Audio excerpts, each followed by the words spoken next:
የኛ ቤት ሰፊ ነው እየመጣሽ ተኝ የኔ ቆንጆ ሁሌም እወድሃለሁኝ ተብሏልኝ። አብርሃም ውለዱ ክበዱ ሌላ ምንም አንላችሁ ማለት ነው።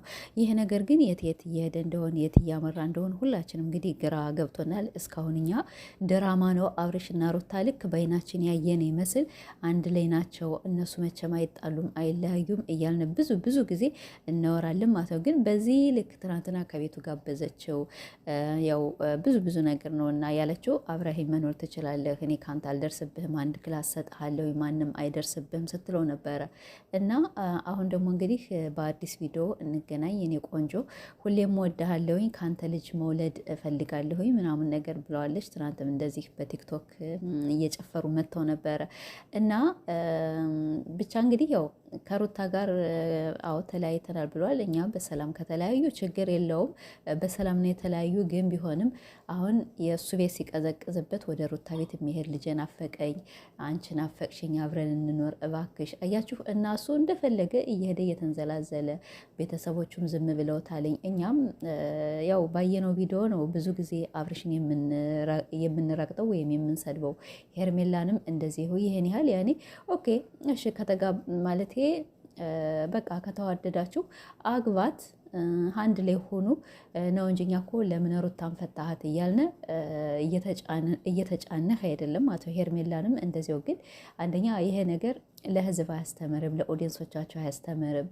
እኛ ከእናንተ የምንፈልገው ቪዲዮ እንደዚህ እኛን የሚያዝናና ከመዳም ጭንቅ ከአረብ ሀገር ካለንበት ሞድ ፈታ ዘና የሚያደርግ ነው እንጂ እኛ ከእናንተ ምንም ነገር ትምህርት በነገራችን ላይ አንማርም። በምታመጡት ቪዲዮ ትንሹም ትልቁም ይረግጣችኋል። ስንሰድባችሁ ደግሞ ሁሌ እኔ ነው የምሰድቡኝ፣ ሁሌ እኔ እንደዚህ ነው የምትሉን ትላላችሁ እና እኛ እሺ ምን እናድርግ? በምታመጡት ቪዲዮ ነው ሁሌ የምትረገጡት የምትሰደቡት። ሩታ አሁን ብዙ ጊዜ ሰዎች ጥፋተኛ ናት ሩታ ናት ጥፋተኛ ናት እንደዚህ ነገር ይላሉ። ሩታ ወላሂ እኔ እስካየዋት ድረስ አንድም ቀን ያጠፋችው ነገር የላትም። በቃ በሰላም ተለያዩ። አሁንም ደግሞ ከቤት እየሄዱ የአብርሽ ወንድሞች የተባሉት ወንድሞች አይደሉም እና ለምን አስወጣሽው? ለምን እንደዚህ ያልሽ እንዴ? እና ጠይብሱ ከማንም ሰው ጋር እየዋለ ደግሞ በሀገራችን ደንብና በሀገራችን ስነ ስርዓት ባልና ሚስት ከተለያዩ በቃ ባል ነው የሚወጣ ያለው እንጂ ለምን አስወጣሽው እንደዚህ የሚባል አማርኛ የለም። ስነ ስርዓት ይኖራችሁ፣ አነጋገራችሁን አሳምሩ። እና ሩታዬ የኔ ቆንጆ አይዞሽ፣ ሁሌም ከጎንሽ እኔ በራሴ ስም ባለኝ አቅም ያው ቪዲዮንሽን በተቻለ መጠን አይልሻለሁኝ። እናንተም ከሩታ ጎን ሆኑ። እንግዲህ አብርሽም ሁሌም እወድሃለሁ የኔ ቆንጆ ተብሏል። ምንም አንላችሁ ማለት እንደፈለጋችሁ ሁኑ፣ እንደፈለጋችሁ ጨፍሩ፣ እንደፈለጋችሁ መዝለል ትችላላችሁ። እኛ ለአንተ ብለን ነው ልጃችሁን አንድ ላይ ብታሳድጉ አንድ ላይ ብትሆኑ አብርሽና ሩታ በአንድ ታምራላችሁ። ራሱ እኮ ተጣልታችሁም ጭቅጭቃችሁ ያምራል የምንለው በምክንያት ነው ማለት በቃ ሁለታችሁ በጣም ነው የምታምሩት ደስ የምትሉት እና ለዚያ ነው እንጂ እኛ አንተ ከፈለከው ሰው ጋር መር ትችላለህ፣ መዝናናት ትችላለህ አይደል ቤተሰቦች? እና ያለው ነገር እንግዲህ ይሄ ነው። ዛሬ ማታም ደግሞ እንግዲህ ውሽሚትና ውሽመው በአንድ ላይ ይመጣሉ እናያለን። ማታ ግን ፎቶ አነሳሳቸው ደግሞ ሲደብር ወላሂ በጣም ያስጠላልኝ። እውነትም ዝሙት ነው።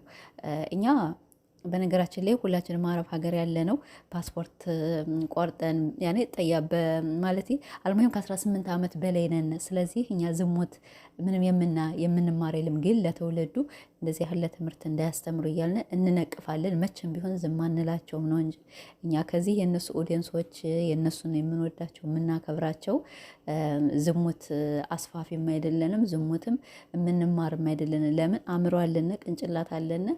ሁላችንም ትልልቆች ነን፣ ከ18 ዓመት በላይ ነን ማለት ነው። ግን ከነሱ በታች ሞባይል ከፍተው የእነሱን ቪዲዮ ድንገት ቢያዩ እኮ ምንድን ነው ከዚያ በኋላ እነሱም ደግሞ ልክ ቪዲዮናችን እንዲታይ እያሉ እንዲህ ያለ ቪዲዮ ያመጣሉ።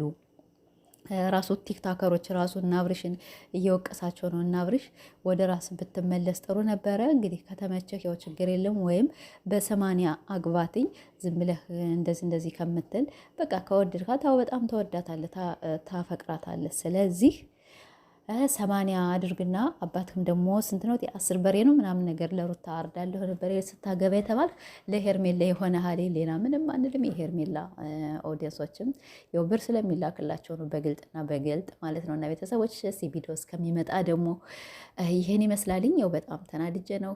ሰላም ሁኑልኝ።